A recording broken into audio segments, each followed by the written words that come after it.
everyone, it's Sharonda from Payer Waits, and today I'm going to be reviewing American Horror Story Red Tide Season 10, Episode 6, Winter Kills. You guys, we have finally made it to the end of the first part of double feature.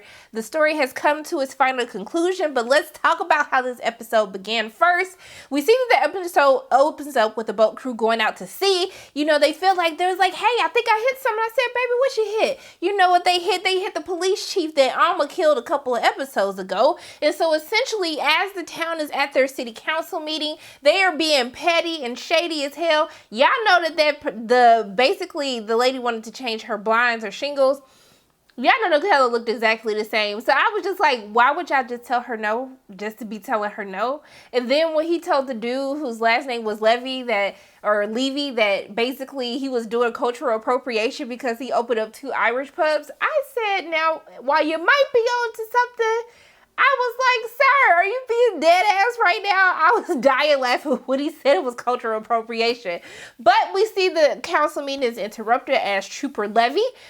Trooper Remy comes in, played by Dot Marie Jones. I missed her. I was like, hey, boo, nice to see you. So she walks in and she basically tells them about the death of the police chief. They're dismissing everything that Trooper Levy, why do I keep calling it Trooper Levy? It's Trooper Remy. Sorry. They're disregarding everything that Trooper Remy has to say. And so basically they're trying to ignore the issue at hand like they don't care that the police chief was murdered. And so essentially she basically says, like, it's clear y'all are hiding something. I know you're hiding something. And guess what? I'm going to figure out what you hiding because you know what? The state of Massachusetts sent me, honey. And I'm going to get down to the bottom of it, period. So we see that they're basically saying, you know, stuff like this always happens in the winter, honey. Don't worry. When spring comes and summer comes, it's back to happy-go-lucky. You ain't gonna have no problems. And then basically Trooper Remy was basically like, I don't care what season it is, what's happening. I'm gonna get to the bottom of this. Just wait and see, okay? Just wait and see. Just watch. And so essentially, we see that he ends up going to the design. I cannot think of what Dennis O'Hare's character's name is. I want to say Frank, but I'm pretty positive that I'm making that up. I forgot. It's the interior designer. Please don't kill me. It's not like he had like a whole bunch to do this season. But essentially he goes to talk to the chemist, Bill and Austin, where they're basically having this conversation. And the chemist is like, I told y'all to take care of this before it got too much out of hand. And then basically he tells them, hey, y'all need to take care of this or y'all raggedy behinds can get the heck up out of our town, okay? All right? Because you can go, honey. We don't need you, honey. We don't need you or your mess. And he said, you know what?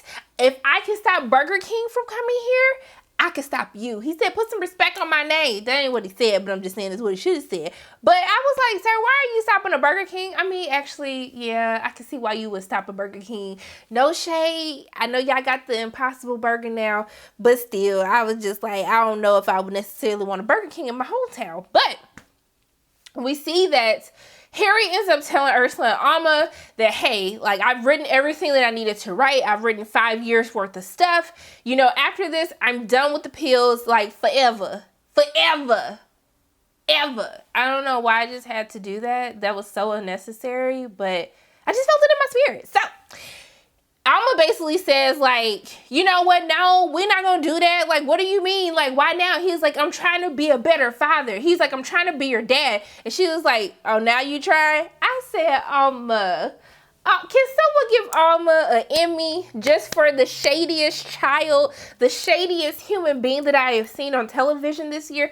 That's who she needs an Emmy, okay? Because the way that Ryan Kiera Armstrong, who plays Alma, is literally, I hate her so much, but she's my favorite character because she's so petty. Like, Ursula makes a good point. She was like, once you sold your soul, like, you can't undo it. Which I agree with, because it seems as though that Harry's trying to absolve himself of all of the sins that he's committed, you know, trying to become the successful writer. I'm sorry, y'all. I'm so sleep deprived. That's why this video is late too. I'm exhausted, like literally exhausted. So we see that Alma, she basically like, it's okay, daddy. And then she give him a hug, and then she had a look like, you know, you hug somebody and you be like, what you be like? So basically, I was like, it's clear that Alma's gonna kill her dad, and Ursula is in on this. So, cause Alma was like, you think I'm gonna go back to being basic, sir? I'm not going back to being basic. Who? Not me. Not Alma, honey. We're not doing that. I am nothing but great. So we see that they realize the house was broken in later. And so Belle leaves a note in the baby's crib. And she was basically like, hey, first of all, y'all need to get a better babysitter. And I said, baby, I've been telling them that since day one. Since episode 1, I've been telling them to get a better babysitter. They was finna leave the girl home with a complete stranger. So I was confused as to why they thought anything was going to be different for Eli. And especially of all the people to leave Ursula? You gonna leave Ursula? Stop it. So she basically tells them that they have to come along, just Harry and Alma. Harry's like, bruh, it's clear they trying to kill us. And Alma was like, you right, but I ain't scared. I said, look at Alma. Alma said, I ain't never scared. Do something. I ate my baby brother. You think I won't eat you? Ask about me. You better ask about Alma. You remember you saw what she was like, I took out a police chief. You think I'm scared of them? Some writers? And I took out a police chief and my mama? No, baby. No, baby. Okay, so we see that Ursula is basically like, hey, I'm not going. Like, y'all can go, but I ain't got nothing to do with that. They ain't none of my business. Y'all the ones sitting up here taking the pills. And then Alma basically called her a little chicken shit. No, what did she call her? I think that is what she called her. Let me look at my notes. She called her a chicken shit little bitch. And I said, wow. Baby, when I tell you I had to pause it because I was dying laughing. I said she did not call her a chicken-ish little bee. And I said, oh my God, the way that Alma be talking to these people, I was just like, girl, you're a child. Like, who raised you? Because you was like this before. Like I said, pay attention to the signs. She was counting roadkill. Now she's sitting up here calling people bees, okay? Have it make sense. Ursula was like, bitch, you lucky that I'm standing to make a lot of money off of y'all raggedy tails, that I'm not even going to come at you for the way that you just disrespectfully talk to me. But she said she had a plan.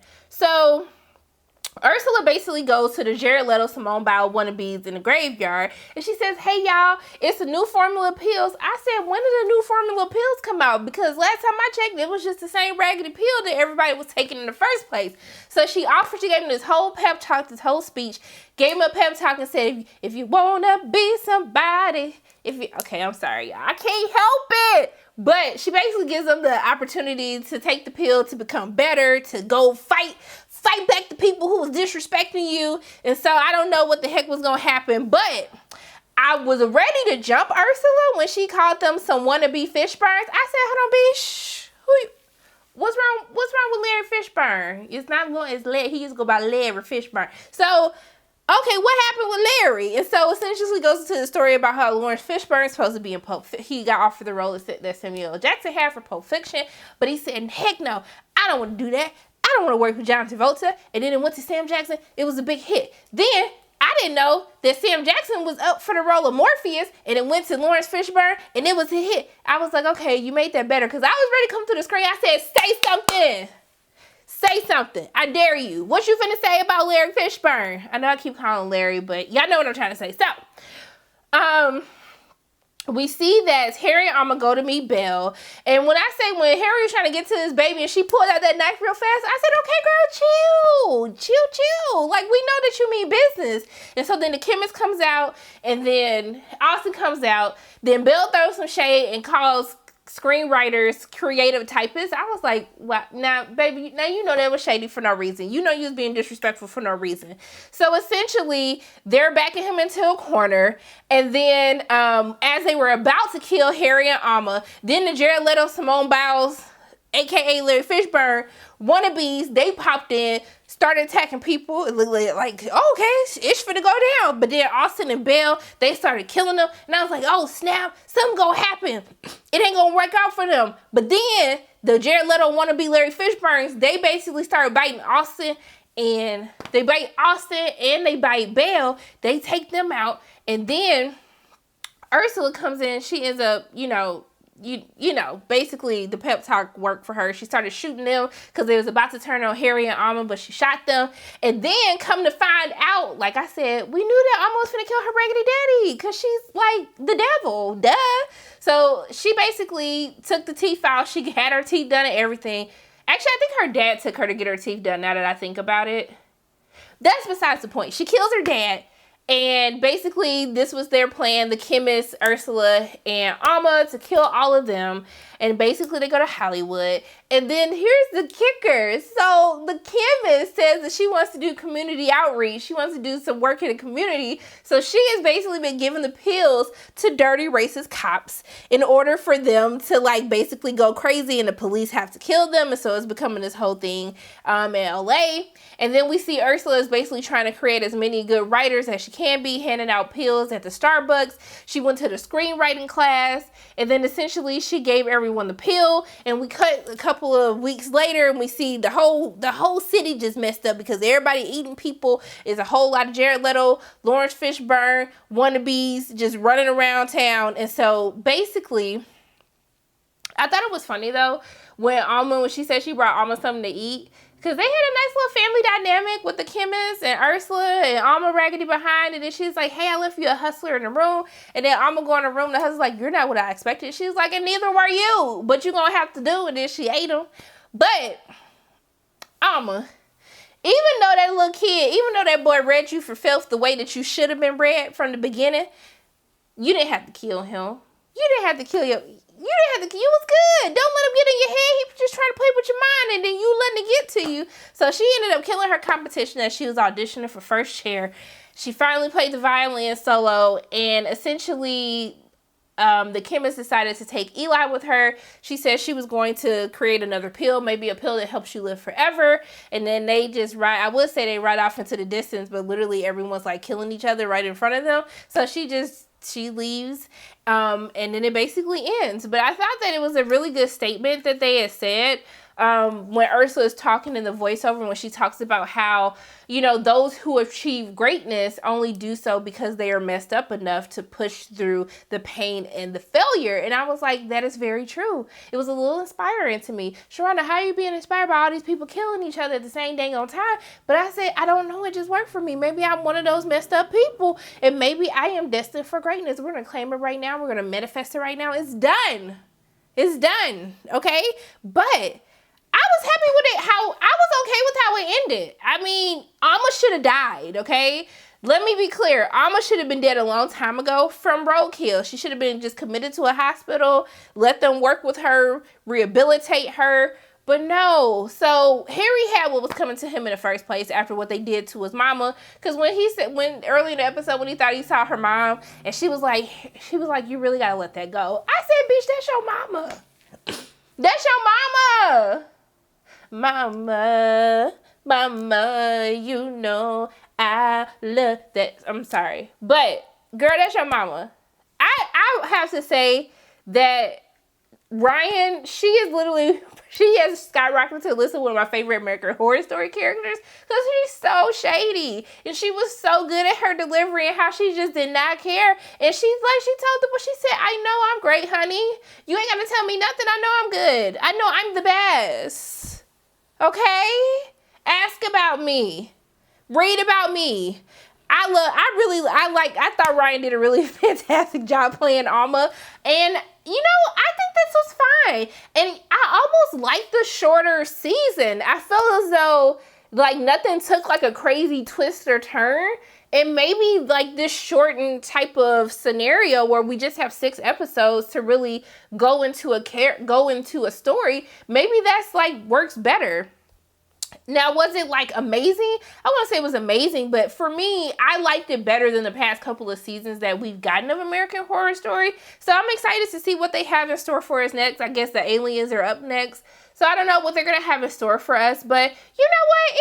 It ended just fine for me. And they can always pick up with the chemist and do a whole nother spinoff with her and Eli. I'm okay with that as well. But yeah, overall, it was a nice little wrapped up, because I was like, what else could y'all possibly do? Y'all done killed half the cast last week, and you killed everybody else this week. It really wasn't nothing else left for them to do. So bring on the next feature, baby. I'm ready for the next feature. Let's get into the aliens. Let's see if it was better than what I had to endure with Asylum, because I didn't like the alien part of Asylum. Like everything before that, the aliens, it just wasn't for me, honey. But yeah, those are pretty much my thoughts. This was a short episode. It was only like 30-some minutes. Those are my thoughts on American Horror Story Season 10, Red Tide, Episode 6, Winter Kills. It did kill, because, like, everybody dead now. Literally. Even in LA. Like, I guess springtime, summer, that kills too. But those are my thoughts on this episode. As always, my name is Sharona from Pair Waits, and if you like what you saw today, make sure you hit the like button, hit subscribe, share this video with your friends, and make sure you hit the notification bell. And I love you guys 3000. And until I see you again, bye.